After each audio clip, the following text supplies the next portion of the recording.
আর বারান্দা। আমার বাসায় বারান্দায় ঝুলে আছে একটা গামছা।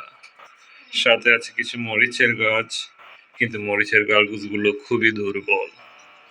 বন্ধুগণ, আমার বাসার নিচেই আছে সুন্দর সুন্দর বাগান। বাগানে অনেক তিতা করলা আছে, দেখুন তিতা করলা গাছ। বন্ধুগণ, শীতকাল চলতেছে, তাই আমার বাবিরা অনেক কাপড় চোপড় শুকাত দিয়েছে নিচে।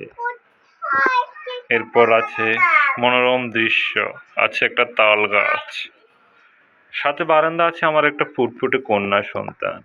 এই সেই কন্যা সন্তান, নাম তার সুমাইয়া আবরি।